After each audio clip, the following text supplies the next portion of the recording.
Michael McDonald is one of my favourite piano players of all time. Songs like What a Fool Believes, I Keep Forgetting, Minute by Minute, they're all such classics. And in this video, I'm going to take you through a little triad trick that I've spotted Michael McDonald using in his right hand. I'm going to break it all down and take you through it step by step. So by the end, you'll be playing the keys a little bit more like the incredible Michael McDonald. Let's dive in. To get the most out of this lesson, don't forget to grab your free PDF lesson book. It contains all the notation, sheet music, and helpful tips for every step in the video. The link is in the video description. It's completely free. Okay, so I'm going to start off by just showing you where I first spotted this little triad trick, okay? And it was in the song What a Fool Believes. I mean, what an incredible intro. I remember learning this. It's such a classic. And I mean, it's one of those ones as well where, you know, when there's a piano around and someone's like, oh, give us a song on the piano. If you can wheel out this song, everyone's like, oh, it's so good. Now, this song is in the key of D flat. We've got D flat, E flat, G flat, A flat, and B flat. Okay, all of the black notes in there. And there is our full scale. Now, the little trick he's using is in his right hand in this introduction. So watch this, right? I'm just going to show you the first part of the introduction.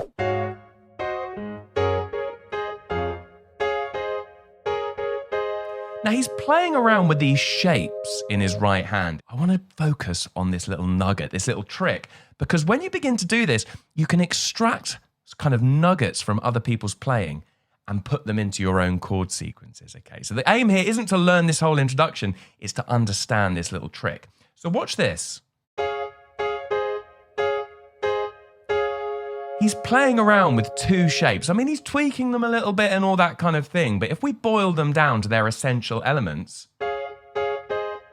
he's playing with two triads, and if we're in the key of D flat, that's a D flat triad, which is chord 1. I mean, he's actually using a second inversion shape there in his right hand, okay? We've got the fifth at the bottom, then the root, then the third, but he could be playing it there, which is a root position. He could be playing it there, which is a first inversion. But for the moment, he's there, and he moves to this shape here, which is an A flat triad, which is chord 5 in the key of D flat. As well as a couple of other shapes, we got like that shape there and the little one with the B flat. Essentially, if we remove that, we've got these two triads. Now, loads and loads of people do this, but I kind of call it the Michael McDonald trick. So if we kind of take that idea, right, okay, lift it out of What a Fool Believes, and we take that idea of chords 1 and 5 in our right hand, okay, in the key of D flat and A flat, and just move this bass line, okay, all through the notes of the scale. I'm just going through the D flat major scale in my left hand. Sounds a little bit like Hill Street Blues, doesn't it? Right, this is what people always say when I show them this. Like, oh, it's a Hill Street Blues thing. Maybe I should have called this video the Hill Street Blues trick rather than the Michael McDonald. Whatever. Here we go. A flat, B flat minor. This one isn't quite as effective, mainly because you've got that minor ninth interval there, which is an interval between the C and the D flat. It's quite clashy, that. We don't really want that too much. And then you're back to the top. But you can just play around with this, right?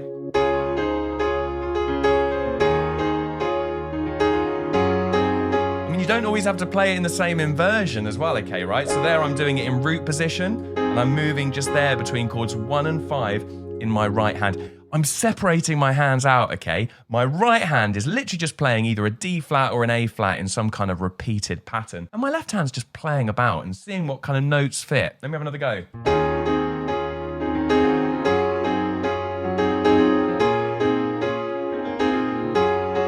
You can also tweak them a little bit as well, but we'd maybe cover that another time.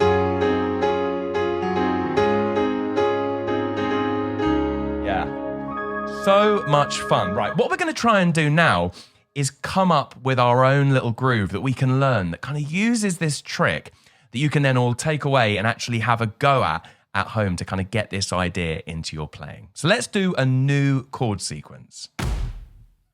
Now, this is something I do all the time. Whenever I find a new little trick or something I like, I immediately write myself a little kind of chord progression that I can use to practice it. Now, the reason why I don't practice it over the original song is because then you're only limited to playing it when you're playing the original song. So in this case, I'd only be able to use this trick when I'm playing What a Fool Believes. What's good is to extrapolate it out of that song and put it into a new chord sequence. So we're going to do this in the key of A. There's our A major scale. It's really good practice to switch keys as piano players. Sometimes we can find ourselves kind of stuck in one key, but it's really good to kind of keep on switching it up and try things out in different keys. A has 3 sharps, okay? It's got a C sharp, an F sharp, and a G sharp, okay? So there's that scale. And our chord sequence is going to kind of be moving between 3 chords, basically. It's going to start on chord 4, like a D major 7, okay? There's that shape. Now, people who watch the channel regularly will know how I think of major 7 chords. I can think of it as D major 7, but I can also think of it as F sharp minor over D. Okay, that's just one way of thinking of it. Remember, these are the underlying chords that are going underneath the kind of progression, okay, right? We'll look at that little trick in our right hand in a second once we've got the framework. It goes D major 7, and then it kind of goes to like an E sus4 shape, right? And that'll be kind of chord 5 in the key of A. And then it would go to the relative minor, F sharp minor 7. And from what we know about our minor 7 chords, we can think of it as F sharp minor 7, but we can also think of it as A over F sharp, okay, depending on what you find easiest. So we've got D major 7, E sus4, F sharp minor 7, okay? Let me just play that along with the backing track, just so you can kind of hear the underlying framework.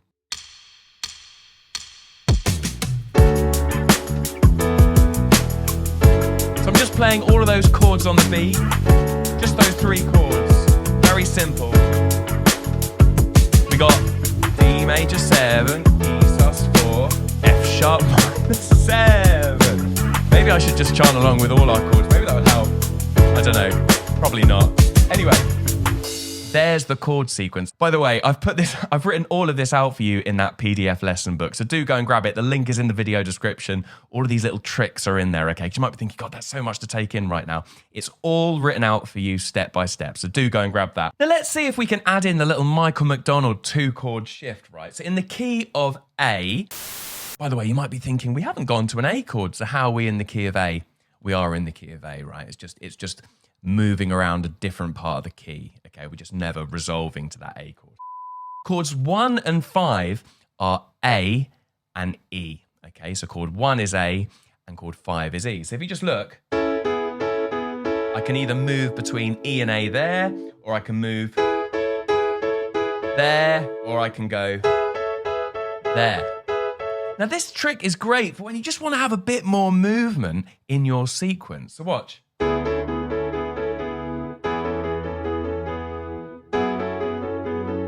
Sounds absolutely great, doesn't it? You can kind of hear where this can go. It just works over all those chords, which is just the reason I love it. The pattern I'm going to do is this.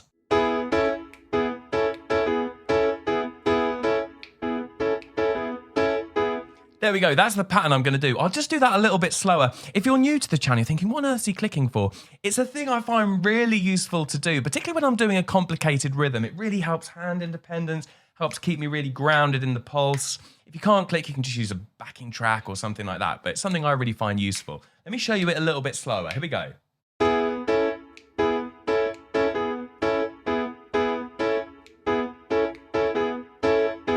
And what I'm doing all the time is I'm subdividing. Now, I have spoken about this so many times on the channel. If you watch the channel regularly, you'll know it keeps on going on about this. But dagga, dagga, dagga, dagga, dagga, dagga, dagga, dagga. That's the sound of the subdivision. 1E and a 2E and a 3E and a 4E and a...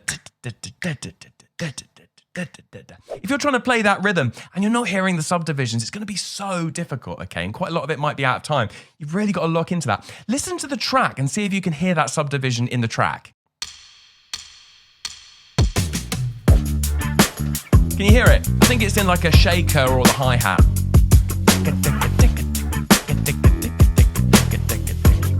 Now listen to how the pattern fits.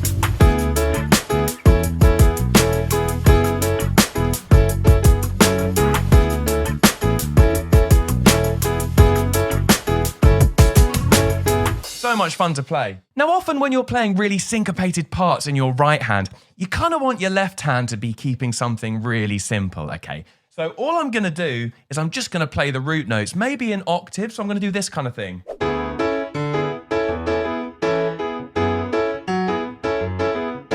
And the way this is going to sound really good is if you really thump it out in your left hand. Thump it out.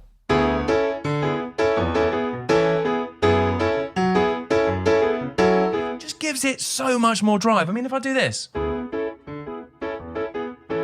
just might as well give up. Go home. You need to put a bit of welly behind it.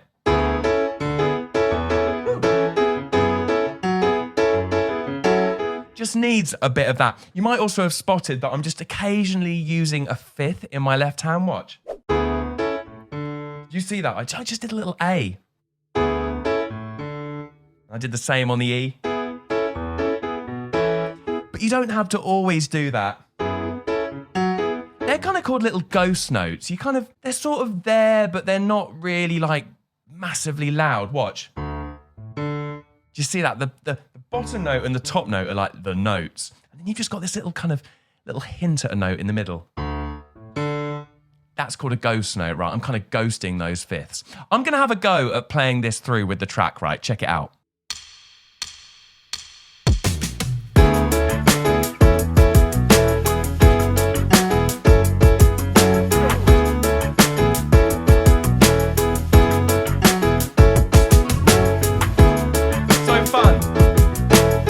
Talk and play at the same time.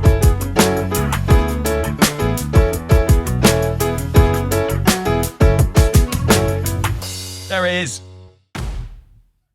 Now, I know there are lots of people on this channel who want to always find a way to kind of make it even better. How do I take this to the next level? Well, I'm going to show you 2 ways that you can do just that. At the moment, we're just playing it here.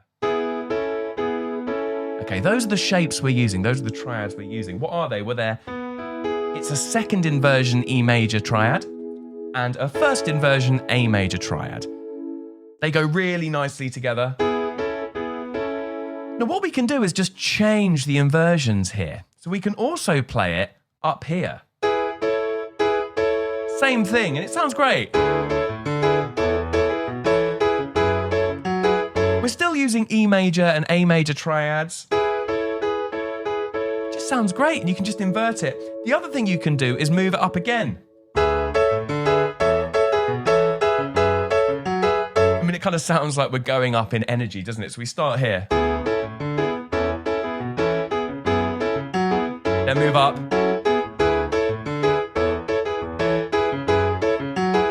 Again.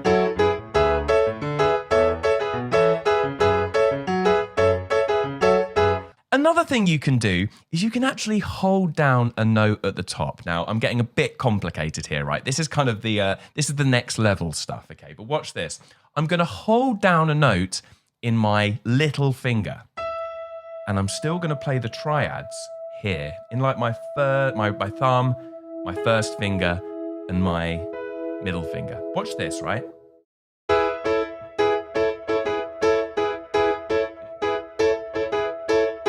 Do you see, I'm still playing the same thing. I'm just holding down that note there. It's just ringing out over everything. It's kind of giving it a bit of what I call glue. It's like gluing the whole part together. Sometimes if you can find something that is held over something moving, that's where it all just kind of glues together. I'm going to make a bunch more stuff about that. But watch this.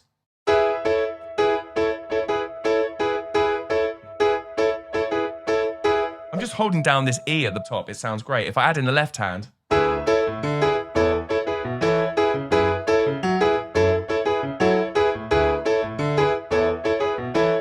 much fun to play.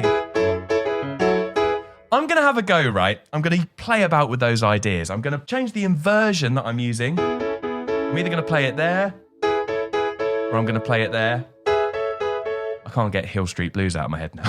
That's all I can hear. And I'm also going to play this held down note at the top of my voice. I'm just going to hold that through everything and just see what kind of happens. I'm going to improvise a little bit with it, right? Let's try it with the backing track. By the way, you can also get the backing track as well. It's included as part of that download, right? So it's completely free, so you can try this out at home. Let's give it a go. So let's start off with that original pattern.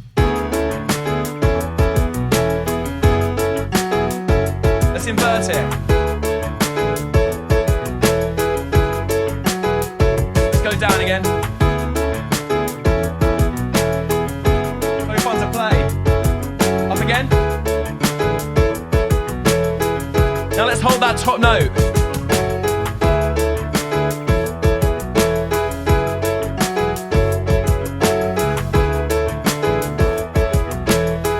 Just gonna play with the shape a little bit.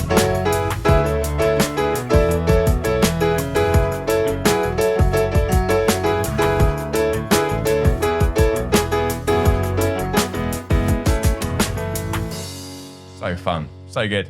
I hope this was useful. Sorry, I've had about a few coffees this morning, so I think I'm a little bit more hyper than usual. By the way, if any kind of songs spring to mind that kind of use this technique, drop them in the comments below. I'd love to make a playlist of these songs because I'm always on the lookout for kind of songs that use this kind of technique where your right hand moves from chords 1 to chord 5. Yeah, be amazing. Drop those down below. And if you could like the video and subscribe to the channel and ding the bell, that really helps this channel to grow. And it also means you get told whenever we release a new video. We tend to release a new video every single week, and they always come with these free PDF lesson books and backing tracks and all that great stuff. So if you're interested in this, subscribe to the channel because there's plenty more coming your way. And talking of that, if you enjoyed this video, I think you're gonna love this one up here.